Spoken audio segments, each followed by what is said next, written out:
Hey, everybody. Welcome to Day Drinking with Authors, the interview series where I pick a book, the author picks a drink, and we discuss both. Tonight, I welcome back for the third time my first three-peater. And if, I had a budget, I'd make her a smoking jacket like Saturday Night Live's five timers club. But I don't have a budget. Sorry, Hannah. But yeah, so Hannah Mary McKinnon is back to talk about this year's new thriller, Never Coming Home. It's really fascinating. Every time every time I read one of her thrillers, it's almost like she's trying out a new skill. She's like, oh, I want to see how I do trying this trick. And this trick on this one is it's all in the point of view of a man who has just had his wife killed. So it's just like this high wire act of likability and interest. So I cannot wait to talk to Hannah about like all the ways that she messed that up the first time so that she could get it right at the end. Because it's a hard trick. I got to think it's a really hard trick. And it was one of those anyway, I'll ask her later.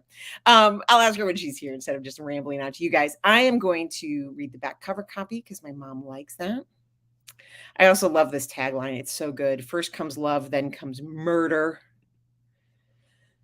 Lucas Forrester didn't hate his wife. Michelle was brilliant, sophisticated, and beautiful. Sure, she had extravagant spending habits, that petty attitude, a total disregard for anyone below her status, but she also had a lot to offer, most notably wealth that only the 1% could comprehend. For years, Lucas has been honing a flawless plan to inherit Michelle's fortune. Unfortunately, involves taking a hit out on her. Every track is covered, no trace left behind, and now Lucas plays this grieving husband so well he deserves an award. But when a shocking photo and a cryptic note show up on his doorstep, Lucas goes from hunter to prey. Someone is onto him, and they're closing in. Told with dark wit and a sharply feminist sensibility, Never Coming Home is a terrifying tale of duplicity that will have you side-eyeing your spouse as you dash to the breathtaking end. Let's bring her in. Hello, Hannah. Hello. I wrote his book. And the cover, put it back up. Put it back up. I'm sorry. I read everything on my e-reader. I mean, it is fantastic. There we go. Yeah. I take no credit. I know, but I feel like you've had your last few covers have just hit the nail or threaded the needle really of like thriller, domestic, like it offers something different. I mean, you must have just been so pleased. Oh, hugely pleased. And this one actually was a bit of a bit more of a, I don't want to say struggle because I didn't struggle with it because I didn't do anything. But I guess with the art department, because we had Never Coming Home as the original title, then it changed. Then it went back to Never Coming Home. We saw one cover and then we saw this one. And then when we saw this one, we all went, yeah. That's the one. Yeah. Yeah. Do you get that too? That feeling when you see a cover and you just fall in love with it? Yes. I mean, like I've had it both ways. So I know when you get the gasp one, you're like, yeah. It is a gift. I actually got a box of ARCs. Let's see. Yeah. Oh, man. Like it's just so bright. That's gorgeous. Yeah. I love that. I'm thrilled. I'll send you one, Hannah. Yes, please do. That'd be amazing. Yeah. Okay, so we have to talk about this book. Lots of people are showing up. Hi, everybody. Hi, Allie. Hi, Susie. Hi, Sharon. It's great to see you. They're all saying hello to each other. You have they've got their friends meeting friends here. I have to say, this book felt cinematic in a way that that your other books, that it's grown out of your other books. Does that make sense? Like there was something which is funny considering that it is just his point of view. While you were writing this, did it feel cinematic to you? My books often do, honestly, because I tend to write what I see in my head. So there's a scene in particular, the scene in the forest. We won't give anything away, but there's a scene in the forest where I was imagining being there and I was writing it. It gave me goosebumps because it's not nice to be in the forest at night. For me, anyway. I don't think I'm doing what he was doing. No, no, definitely not. And even if you're not doing what he was doing, So that does make sense, because I often see my books, or basically the scenes and what I'm writing in my head as I'm writing them. I'm quite visual that way.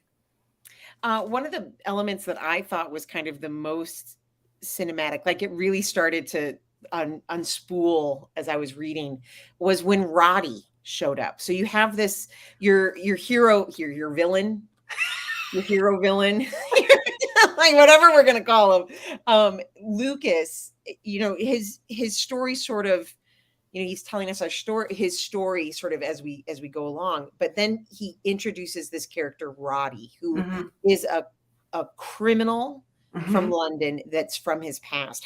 Tell me about, because you definitely needed that, right? You needed something from his past, you needed it to be bad. Yeah. How did Roddy come on the page? So he was a really fun character. I mean, they were all fun to write. Honestly, I had such a fun time creating Lucas and writing Lucas, and then his nemesis, really. So the bad guy has a bad guy, as it Yeah. were, in Mr. Boyle, Bobby Boyle, and he. Do you Oh, remember Bobby. the I was calling him Bobby Roddy. Boyle? Yeah, it's okay. Similar enough. Do you remember the movie Gone in 60 Seconds? Uh-huh. So there's Nicolas Cage, and then there's Christopher Eccleston. Mm-hmm. So Nick Cage plays someone who used to boost cars, and now he's gone. He's left that all behind, but then he has to boost cars again to satisfy Raymond Calitri, played by Christopher Eccleston, who is a really hard-nosed Yorkshireman, a bad, hard-nosed, nasty guy. I mean, Nick Cage isn't all sugar and spice, but Raymond Calitri's character is really, really awful. And I remember thinking for Bobby, that's how I saw him. And I don't normally ever, when I'm creating my characters, cast celebrities. And I didn't cast a celebrity. I never do that. I find it really distracting. But I thought of his character that Christopher Eccleston played. And can I swear on day Yes. drinking? Can I? Yeah. Can I? Okay, I'll put it into context. So there's a scene with Nick Cage and Christopher Eccleston, so the good bad guy and the really bad guy, and Nick Cage wants to go and rescue his brother, who Raymond Calitri has taken hostage for Nick Cage to go and boost the cars, and they're having this really kind of bantery conversation, and Christopher Eccleston, the bad guy, says, "Look, do I look like an arsehole? Am I an arsehole? Do I look like an arsehole?"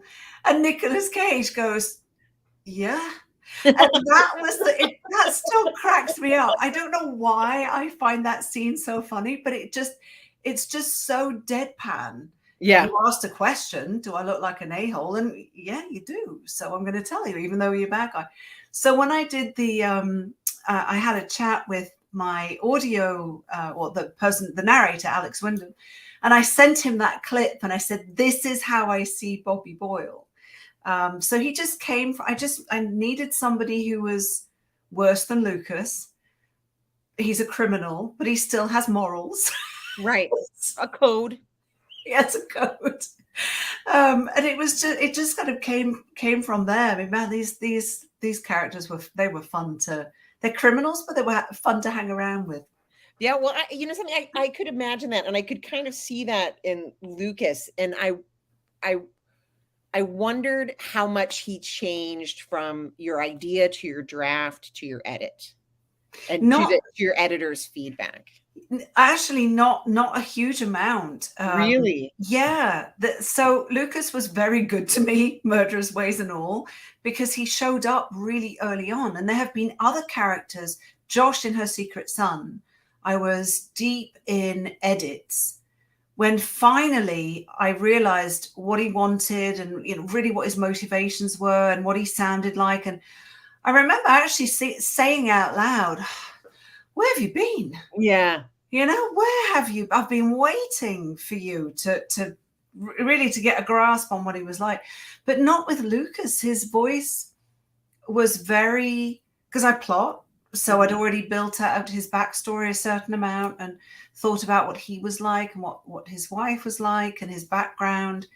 And And I remember sitting down to write chapter 1, and it was almost as if he was sitting next to me going, go on, tell him Yeah. your story. It was weird. I knew, his sense of humor, the sarcasm, not all of it, of course, because it Right. comes as you layer. But I think there were a couple of things that we added in, where a couple of moments where he misses Michelle, or thinks he misses Mm-hmm. Michelle, to make him a little bit more, a little less cold, perhaps. But Well, I thought it was such a funny, like as a reader, and like I'm a reader, like I read, a book a week. So I feel like I often see through tricks or whatever, but I was like, man, right off the bat, you make him very good to an elderly woman who's dying, and you give him a dog. And I was like, that goes a long way. I know he killed her, but he's so good to that dog. he's so good to the dog, and I mean, she didn't want the dog around, so I And mean, that's another thing you had to a needle you had to thread, was how we needed to feel sympathy for her. yes, So, she couldn't be all bad, but you do this thing where it's kind of like, well, he the way he sees her, it doesn't make it okay, but it does sort of. You really walk a fine line there. it doesn't make it okay, but it makes it understandable. Yeah, like That was what I was going for. That people, and with my editor, I remember we spoke about Michelle, and how I think actually we softened Lucas a tiny bit, not much, but we made Michelle worse. We made her yeah. more entitled, snapping her fingers at wait staff and just basically being a spoiled brat. So no, it's not okay for him to have had his wife murdered. Obviously, We are not condoning that. definitely not. Do not do this at home. But she wasn't the greatest, but in his eyes, again, because the reader only gets to see his everything through his eyes, Right. through his filter. Yeah. I'm wondering the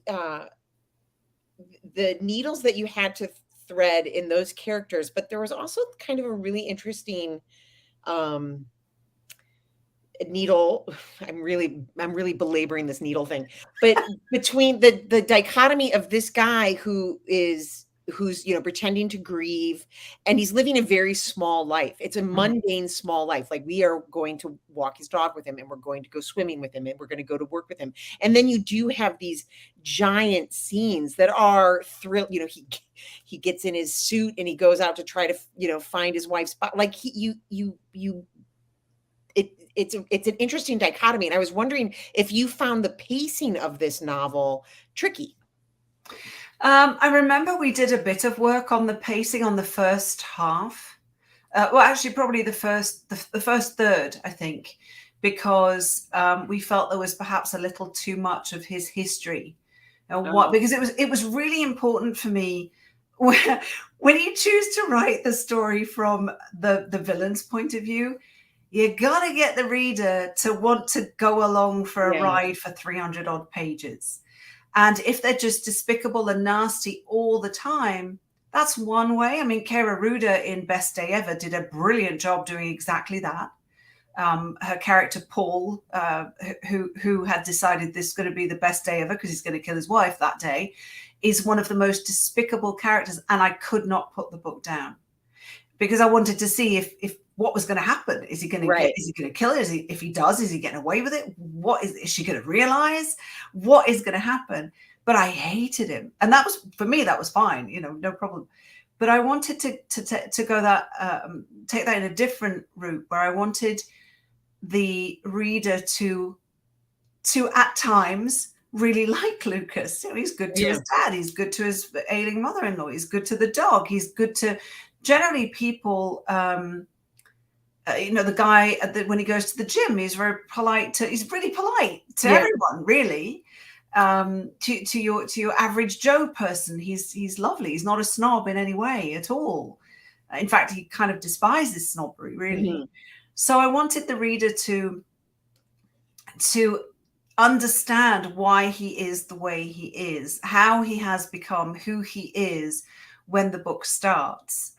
Throughout the book, so they go, oh yeah, I see, I get it. But the tricky thing was to not try and shove all of that in the first 100 pages, because otherwise it then just becomes backstory. Right. So the larger beats, the big scenes, the forest scene, there's a scene with a dress, there's different things that happen. I had those, but then it was, okay, how do I drip feed the rest in, so I don't front load it all? So that part was a little trickier. And it's also, I find that it's tricky when everything is in one person's point of view. Yes. Right? Like that, like the dripping of it, because he knows his story. He would be self-referential, right, like all of that stuff. And I think that's why I really did love the Bobby Boyle stuff, is because it came along and it cracked open the story in a way. Like, it cracked open his world, and I was with him on all the stuff, but then you introduced this like wild new part villain. of it. Thought, yeah, like double villain. If you'd brought him in at the beginning, he wouldn't have had nearly that kind of effect. Or if yes, you thought of him, I think so. I think so, and I have to say, I really, really loved the scene, the banter between those two. I just, even when they were in set in the past, I just really liked the relationship between them. It made me laugh. I thought they had a really funny and interesting relationship, and there's another side character, not even a secondary character, Heinz, who is Bobby Boyle's second in command, who only has a couple of scenes, but I really liked him too. Me too. To the point where I was thinking, I wonder if there's a story here. I wonder if he could have his own story, Well, who he kind of, and I didn't watch Breaking Bad all the way through. But he reminded me of that one, like, the bald character. Somebody who's listening reminded me who the bald character in Breaking Bad, who's like the older, and he kind of tries to help, like he tries to get them out of there while also being like a murderous bad guy. like, I don't know, I felt that too. It was such an interesting curveball to throw into the story. And I want to know, like, are people coming around saying, let's make a movie about this? Oh, well, I wish. I know that I'm working with my literary agent, and she has connections, and we have a film agent, but who knows? I mean, it's such a wild card, isn't it? All of a sudden that happens. And even if it's optioned, will it still even get made? So my literary agent, she gave me really good advice. She said, let me worry about all that stuff. You just focus on writing books. And if there's any interest, I'll let you know, and I'll tell you, and you'll go, yay, that's great. And then you forget about it and you just write your books again. Just because honestly, who knows? It is, as my mother would say, a fart in the wind. Yes. Even in a hurricane, move a step further. So I have to ask, and I mean, I know that for thriller writers, their Google search history is always pretty dicey, but my God. I mean, it's not just the dark web stuff and like how to hire a hitman, which you get into. I mean, tell me about the research for this. So because Lucas hires his hitman on the dark web, I needed to figure out how that works. I did not visit the dark web. I get that question a lot. Did you visit the dark web? No, because I'm probably on some watch lists by the FBI or whoever already with my search history. So no, I didn't, because it's illegal. People don't do this. But even if you're just going to research, it is illegal. It's still illegal. I'm just researching for a book, honest. So yeah, no. Right. But that's what everybody says on the dark web. Yeah, exactly. Yeah. So I listened to podcasts about the dark web. I talked to a couple of people about it. I had to do a lot of research. I had to do a lot of, when you write a thriller and you're trying to solve a problem for good to win, Well, it was the opposite of that. It was, so if I want to get rid of somebody, and again, please don't do this because it's illegal and it's wrong and it's immoral and all those things. But if a fictional person wants to do this fictional thing, what do they have to do to stay ahead of the cops? Because they know they can't go to the cops for help and say, I had my wife killed, but someone's now targeting me. Can you help me, please? No, we can put you in prison. So I really had to think about what would I do in that situation? How do I make sure that the cops don't get me? Because I'm the husband, they're going to suspect me right off the bat. First suspect, Lucas Forrester. So if I'm Lucas Forrester, what do I have to do to accept that they will suspect me, but give them nothing to be able to, not even a hint, nothing. So I had to think like an alibi that, like, you can't crack this alibi. Yeah, right? an alibi and behavior. And I spoke with a friend of mine, Bruce Robert Coffin, who writes a detective series, who's also a retired police detective sergeant from Maine, and he helps me get away with fictional murder every time. And I have another contact, Ed, from the Toronto Police, who helped me with the scene in the woods with that scene. And I basically said to them, look, if you were working this case, what would you be looking for? And Bruce said, well, patterns. And the fact that if there's a change in pattern in behavior, that's a signal.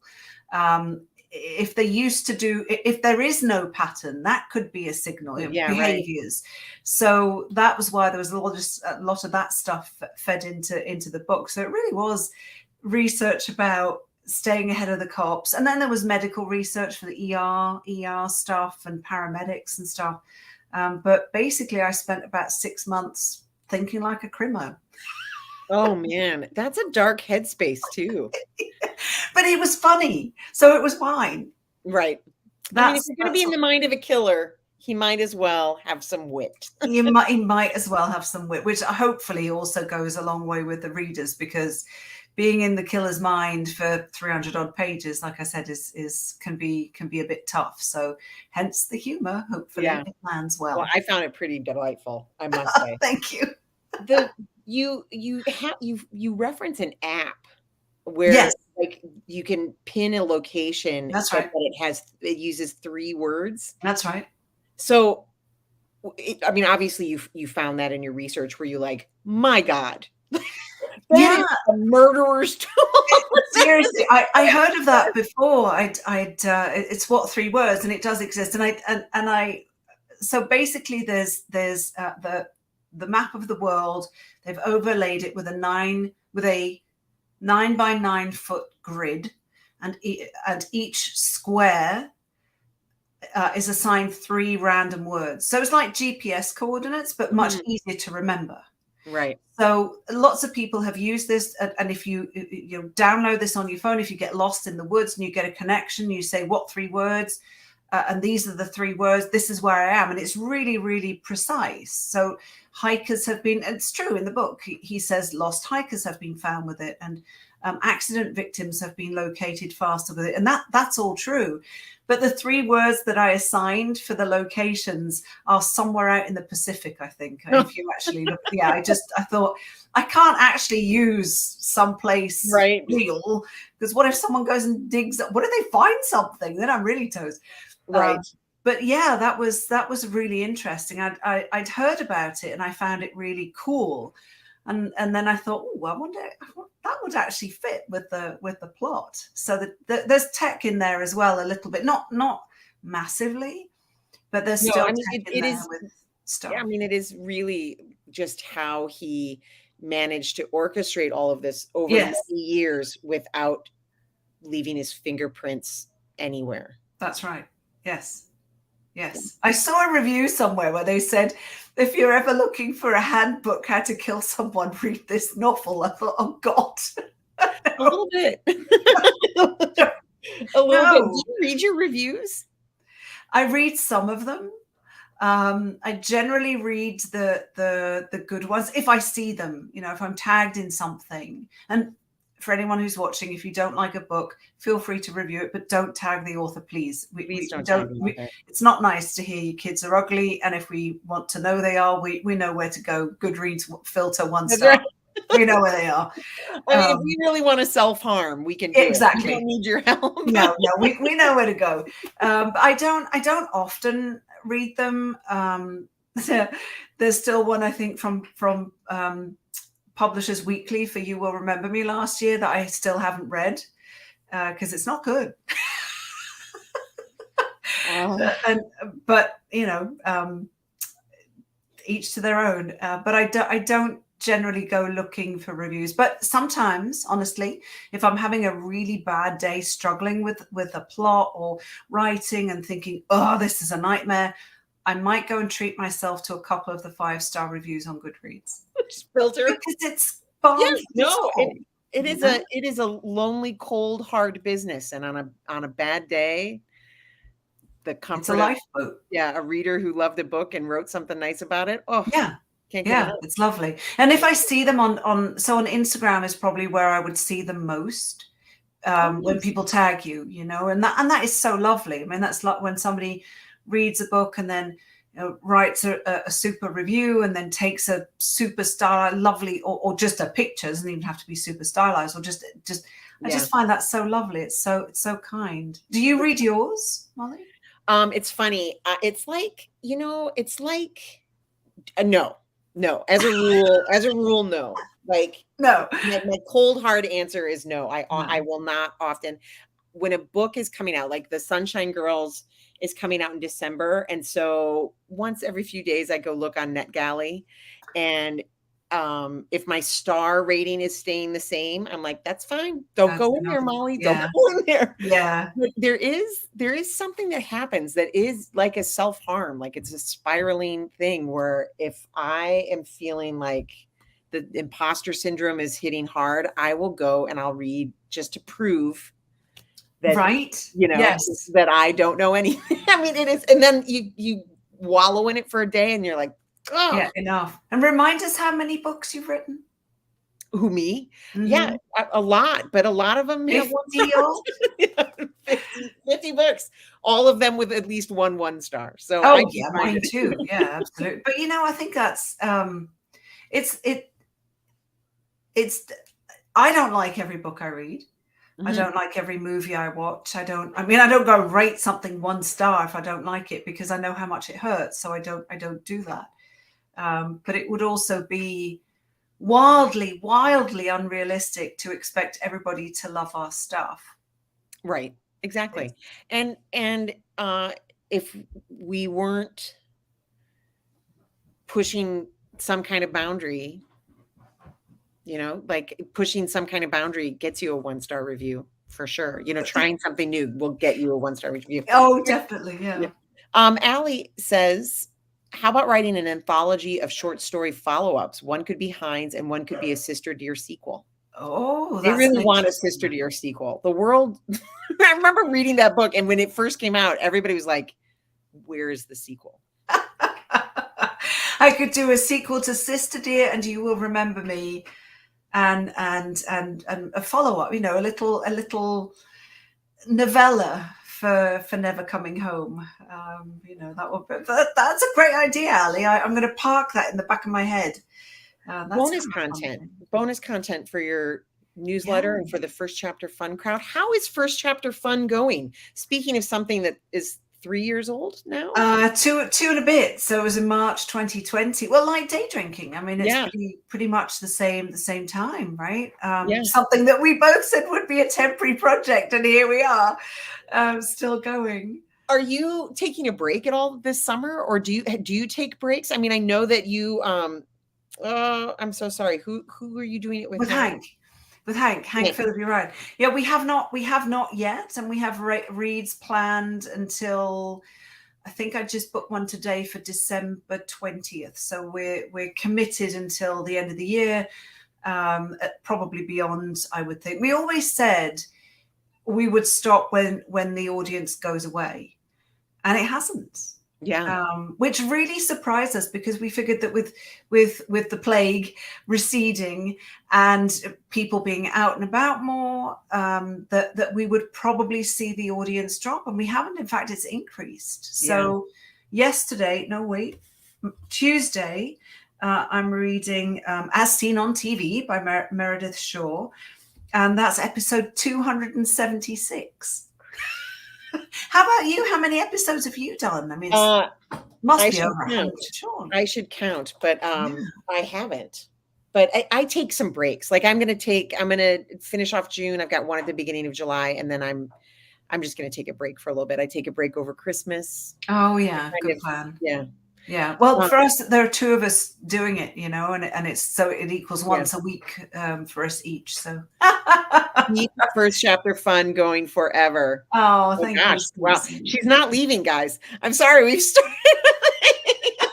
It's not ending. It's not ending, everybody. Hey, but speaking of dramatic shifts, you're writing a Christmas rom-com. Yes, I have written the Christmas rom-com. Oh my gosh, it's done. So yes, well, like talk about switching gears. Yeah, well, it's done. I have a call with not one, not two, but 3 editors next week, which I am very nervous about.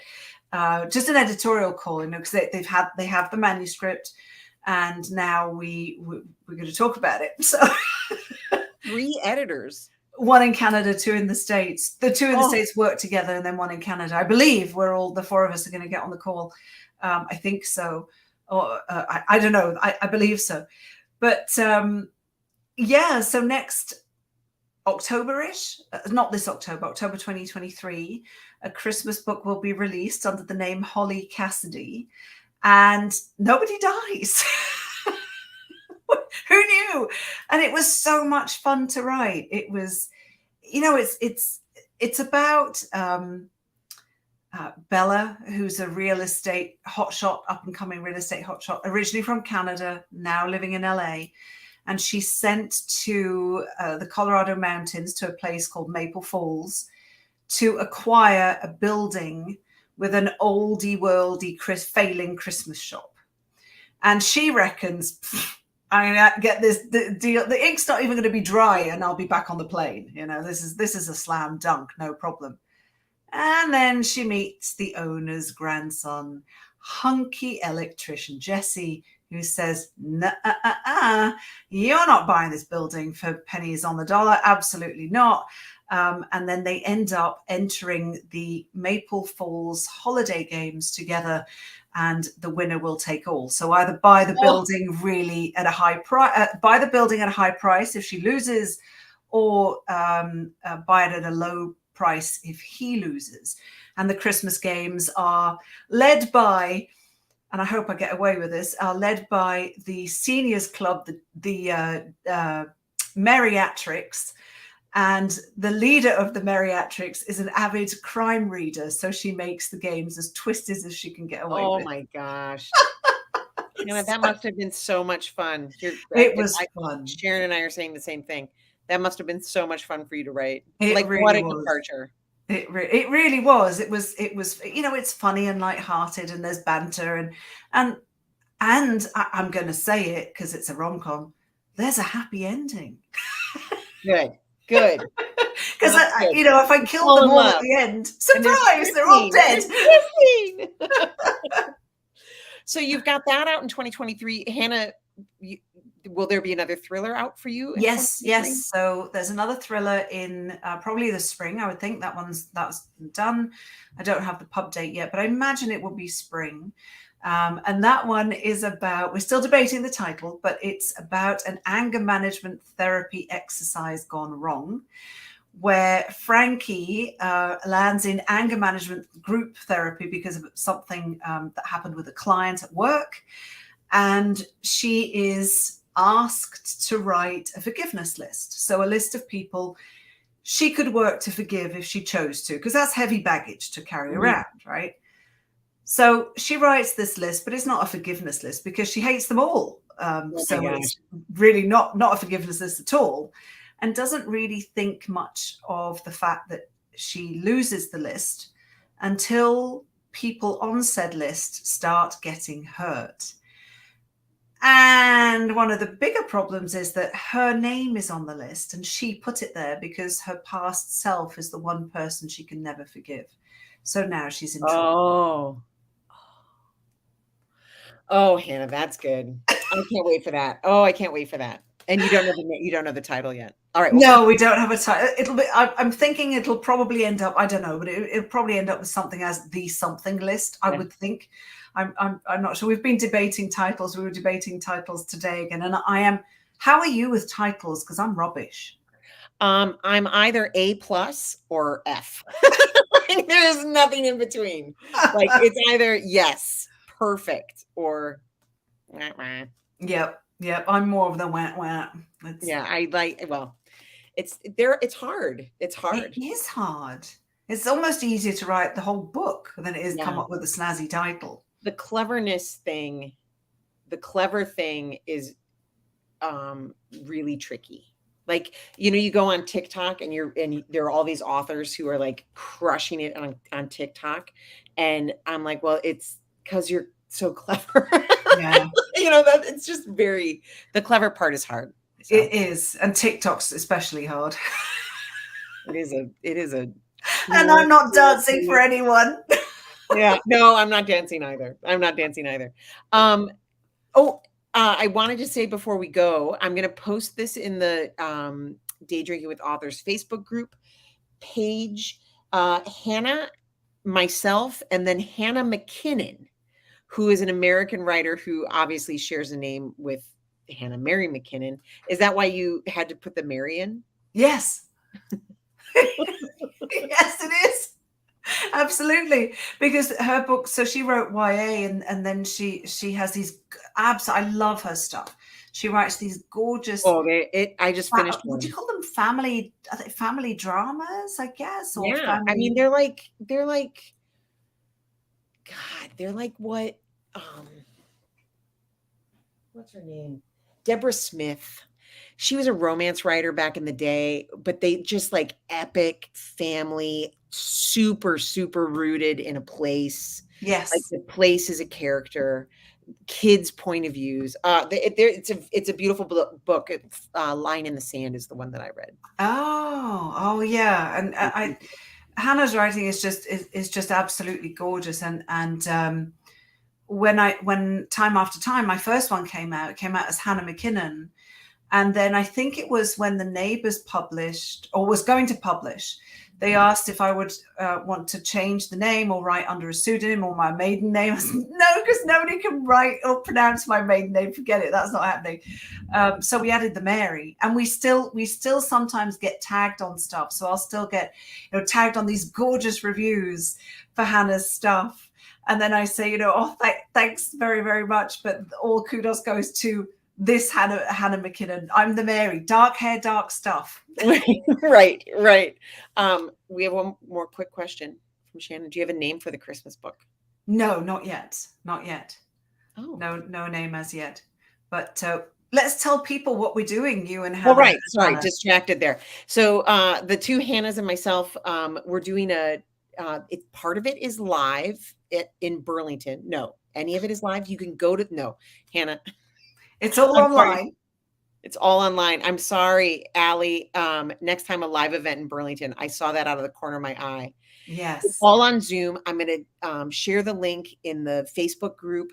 But the three of us are having a roundtable discussion. I'm going to be moderating and asking a bunch of questions about the things that they write, why they write it.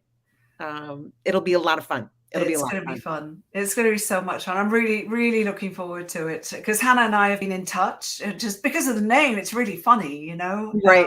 Just that alone, and we've been in touch, and now we actually get to chat. The book writes itself for both of you, right? Like there's a dark version of this story, and there's a light, or not. I mean, other Hannah's. We can't say other. Yes, McKinnon's books are not light, but they're lighter. Nobody. Yeah, HMM, Hannah Murdery McKinnon. There we go. There are ways to distinguish this. I want to thank you all for coming. I'm I'm really falling apart here at the end. Hannah, thanks so much for stopping by. Oh, I know that you're busy promoting this book, and I really, really appreciate the time. It's a great book, really surprising. Like I said, very cinematic. It does make you worry for Hannah's Google search history. I thought you were going to say it makes you worried for Hannah's husband, but he's fine. He's No, fine. your husband will be fine. It's your Google search history that is going to get someone knocking on your door. Get me in trouble. Everybody out there, please stay safe. Have a drink, read a book. Thank you all. Good night. Thank you, Molly.